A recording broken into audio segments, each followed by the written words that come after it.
Halo teman-teman, halo semuanya. Kita ketemu lagi ya teman-teman. Tetap semangat di hari yang baru. Karena sekarang pagi di sini, jadi saya ucapkan selamat pagi, selamat beraktivitas. Semoga hari ini dilancarkan segala rutinitasnya, dimudahkan rezekinya, dan ingat selalu di rumah ada keluarga yang mendoakan kita. Amin teman-teman. Oke. Video kali ini teman-teman saya mau berbagi sedikit ya dengan teman-teman mengenai seputaran permasalahan pada rem mobil kita ya teman-teman. Nah jadi buat teman-teman yang mungkin lagi ngalamin masalah pada rem mobil, ikuti aja video ini beberapa menit ke depan.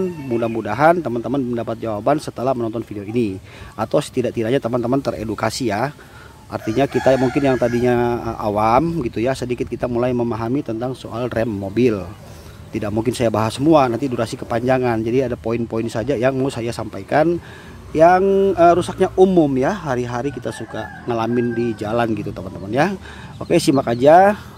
Dan jangan lupa teman-teman yang berkunjung ke sini, yang sekarang lagi nonton, bantu rayu di channel ya teman-teman, di subscribe channel ini, karena kan subscribe itu gratis. Sawerannya subscribe aja teman-teman ya. Oke teman-teman, saya ucapkan terima kasih banyak. Dan sekarang saya jelaskan dulu di permasalahan kalau mulai nginjak rem ya teman-teman, ada suara ya. Nah ini ya teman-teman. Yang pertama saya akan bahas mengenai ada bunyi ya, ada suara pada saat kita mulai menginjak rem.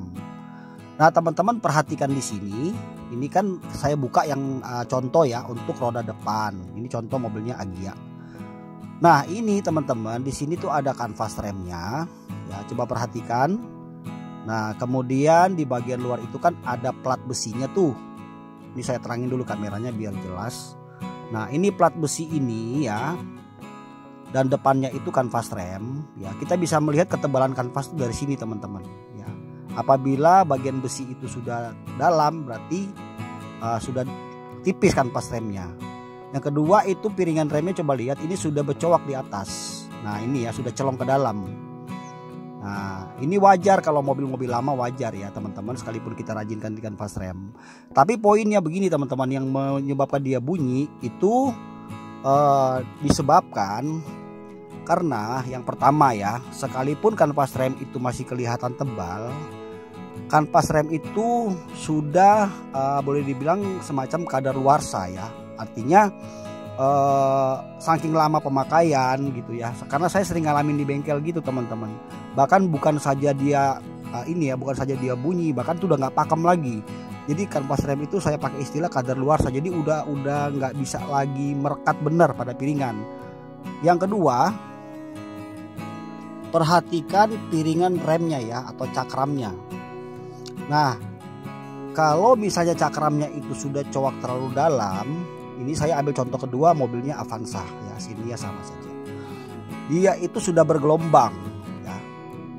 Jadi si permukaan piringan ini ya bukan hanya bisa menimbulkan bunyi pada sistem rem, bahkan bisa membuat kondisi pedal rem saat kita injak itu akan terasa mengayun, kaki kanan kita tuh mengayun ya. Nah dalam kondisi ini teman-teman ya, ketika kondisi seperti contoh di sini ya, kalau hanya baret biasa itu normal, wajar saja. Tapi kalau sudah terlalu dalam, bahkan yang lebih parahnya lagi dia sudah bergelombang, lebih parahnya lagi sudah mulai retak-retak, itu tidak bisa lagi kita bawa ke bengkel bubut, tapi kita harus ganti dengan yang baru. Tapi kalau hanya baret sekitar 0, sekian mili itu masih bisa dibubut, karena di bubut itu ada batasnya, tidak boleh terlalu tipis. Nah jadi bunyi itu bisa dari sini juga teman-teman, dengan kanvas rem itu penyebabnya. Jadi teman-teman silakan periksakan bagian ini ya, ketika mengalami rem itu mulai bunyi pada saat diinjak. Yang berikutnya kita bahas mengenai master rem. Nah ini adalah pusat dari sistem pengereman mobil ya, master rem yang kita sebut biasanya di secara umum ya, di bengkel-bengkel atau kita mau belanja kita bilangnya master rem atas. Ini pusat ya dari semua pengereman. Jadi saat master ini bekerja, semua rem itu akan terkunci, baik depan maupun belakang ya, kecuali kalau rem tangan itu hanya belakang saja ya, karena dia menggunakan tali. Tapi kalau untuk rem di sini di kaki kita injak, semua itu langsung ngerem teman-teman.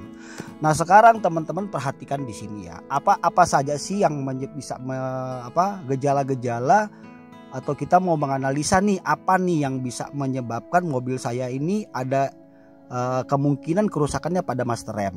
Nah, yang pertama ya teman-teman, waktu kita mulai menginjak rem itu kadang suka turun sendiri, tapi kadang-kadang dia ada di atas. Kocok naik lagi, kadang dia di bawah naik ke atas. Itu sudah ciri-ciri kerusakan pada master rem. Nah, di sini kan ada batas level minyak, yang atas itu batas maksimal. Ini ya.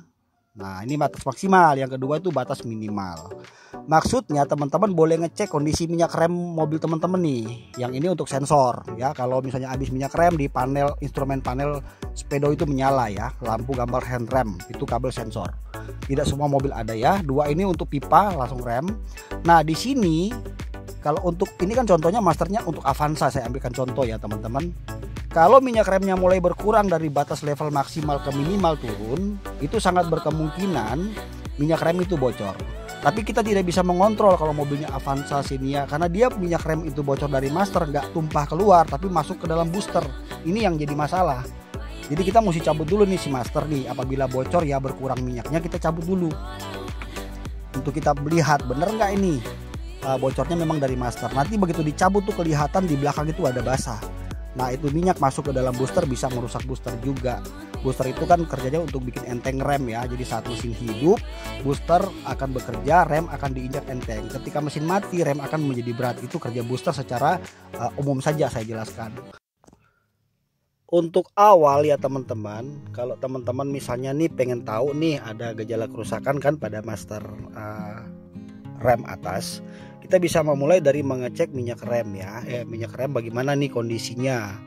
Nah, kalau teman-teman mobilnya itu posisi master remnya itu adanya di depan, bisa buka kap mesin ya. Tapi kalau mobil-mobil kayak macam Mitsubishi SS atau Futura lain-lain itu kan adanya di bawah, susah itu ya.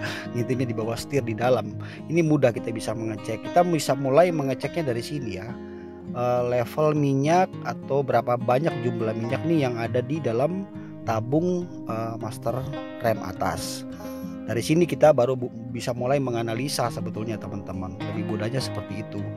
Nah, kemudian jika di sini memang minyak remnya itu tidak berkurang, sama sekali masih di batas maksimal, tapi teman-teman mengalami kendala rem yang saya jelaskan tadi, kalau diinjak suka turun sendiri, itu fix master remnya mesti diganti. Walaupun sebetulnya di dalam master rem itu ada karet sealnya ya, parkit sealnya itu ada. Hanya saja biasanya kalau kerusakan pada seal master rem itu terjadinya minyaknya berkurang atau bocor ya. Jadi kita bisa ganti isinya saja. Tapi ketika di sini tidak berkurang minyaknya, kemudian rem teman-teman kadang-kadang turun, kadang-kadang tinggi, atau nyeplos sendiri atau kadang-kadang tinggi, itu memang sudah indikasi ke master rem. Jadi saya sarankan digantikan saja dengan yang baru. Kalau diganti isinya saja itu nanti takutnya tidak bisa maksimal hasilnya teman-teman. Karena saya sering ngalamin ya begitu. Jadi tanda kutip ya, kecuali kalau di sini tidak berkurang. Apabila berkurang berarti memang telah terjadi kebocoran. Oke teman-teman, next ya, saya kembali ke roda lagi ya teman-teman. Di sini teman-teman perhatikan ya, yang saya sudah kutip tadi di awal mengenai soal bunyi pada saat kita kalau ngerem ya. Nah, di sini tuh ada sebagai contoh kanvas rem ya.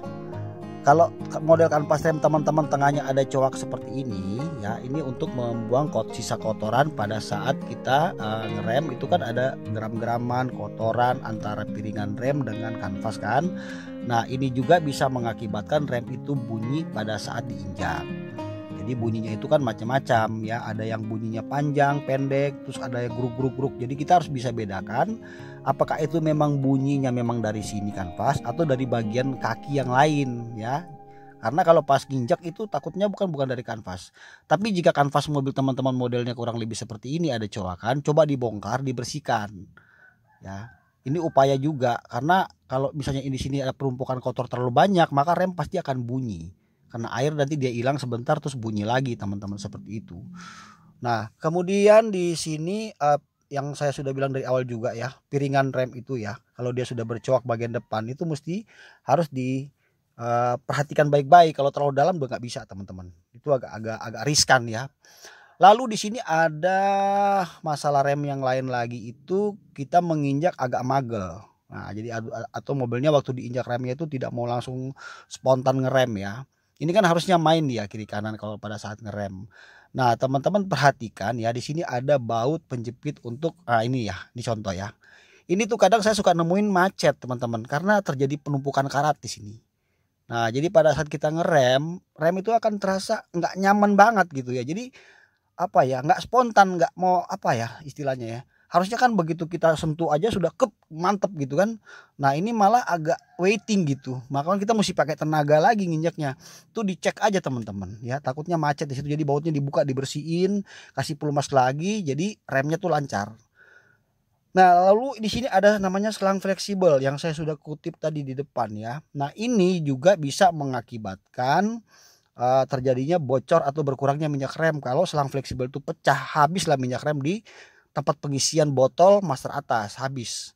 Lalu kalau dia mampet sebelah itu bisa ngebuang rem karena dia tidak bareng. Ini namanya selang fleksibel. Untuk selang fleksibel ini tergantung jenis mobilnya ya. Jadi ada yang menggunakan 3 selang fleksibel atau 4. Jadi depan 2, belakang ada 1, ada juga belakang 2 jadi 4. Kita cek semua ya selang fleksibelnya. Oke teman-teman, kemudian teman-teman juga harus paham ya, di sini tuh ada piston ya. Ini yang sering kejadian tuh kalau misalnya kita lagi turunan tajam terus panas rem kita atau lagi tahan rem lama, ini tuh suka terjadi masalah tuh di sini. Kenapa sampai berasap atau panas rem kita? Nah, ini tuh kadang di sini di dalamnya tuh macet. Jadi perlu kita bongkar teman-teman untuk mengganti karet sealnya. Jadi faktor juga dari sini bisa ya menyebabkan salah satunya itu remnya agak terasa magel. Karena kan seharusnya piston ini lancar ya, buka tutup tuh mesti lancar teman-teman. Jadi kita copot kelihatan tuh kotorannya banyak banget di dalam. Oke teman-teman, jadi saya bikin kesimpulan sederhana ya buat teman-teman yang punya mobil sekarang lagi ngalamin permasalahan rem. Yang saya jelaskan ini hanya beberapa saja ya teman-teman, sebab kalau saya harus bahas semua di rem itu banyak banget yang mesti dibahas dan penjelasannya akan panjang. Intinya teman-teman, lewat video ini buat kalian yang mungkin masih awam ya, kita sedikit memahami soal bagaimana cara kerja rem mobil.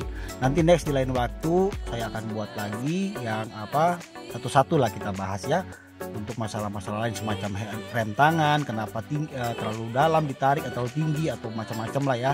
Jadi banyak faktor, banyak masalah pada rem mobil yang mesti kita ketahui. Tapi video ini sedikit untuk mengedukasi teman-teman. Dan di belakang video ini saya mau ingatkan, ketika ada masalah pada mobil kita mengenai berhubungan dengan rem, apapun itu ya, mungkin waktu diinjak udah terlalu dalam, atau kadang mulai tinggi mulai rendah, atau pada saat ngerem ngebuang kiri kanan, pokoknya untuk rem nggak nyaman banget lah, diinjak magel, apapun itu jangan dibiarkan teman-teman ya, segera bawa ke bengkel terdekat. Jadi video ini bisa menjadi acuan teman-teman ya untuk bawa bengkel terdekat dari tempat kita yang bisa mengerjakan rem ya. Lalu cepat-cepat diperbaiki karena takutnya nanti bisa menimbulkan risiko ya di jalan, bisa kita mengalami apa-apa, kan kita jauhkan itu ya, jangan sampai ya. Dan kalau pas mobil kita dipinjam teman, saudara atau siapapun, mobil tetap dipakainya nyaman teman-teman. Ya seperti itu yang mau saya pesan buat teman-teman. Oke teman-teman, jadi saya rasa video saya cukupkan sampai di sini saja dulu. Nanti kita akan bahas lagi hal-hal yang berhubungan dengan dunia otomotif ya di video-video yang akan datang. Teman-teman jangan lupa untuk subscribe Rayudi Channel dan hidupkan notifikasinya. Teman-teman juga boleh ikuti di channel YouTube saya, banyak hal sudah saya bahas dan saya lebih kepada edukasi ya buat teman-teman yang masih pemula, yang masih dalam tahap belajar ya, yang ingin tahu tentang dunia seputar mobil apa saja yang saya mengerti, saya bagikan buat teman-teman semuanya dengan tujuan untuk edukasi ya teman-teman, supaya kita paham. Jadi ketika kita mengalami sesuatu hal pada mobil kita tahu harus bagaimana ya teman-teman, dan kita mudah berkomunikasi dengan pihak bengkel ya, dengan montir atau dengan mekanik. Oke, akhir kata terima kasih sudah menonton, lebih dan kurang mohon dimaafkan jika penjelasan saya ada yang kurang. Cuma ini yang bisa saya bagikan di kesempatan kali ini buat teman-teman semuanya. Salam sukses buat teman-teman, salam otomotif, selamat tahun baru, ada rezeki yang baru di tahun ini untuk kita membahagiakan keluarga kita. Sampai jumpa lagi teman-teman. Salam Rayudi Channel.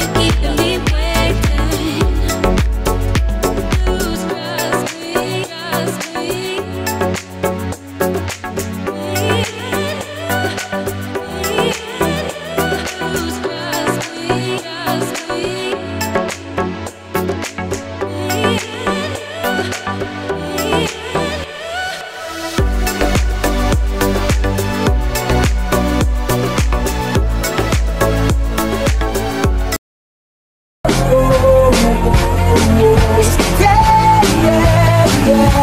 'cause you make me feel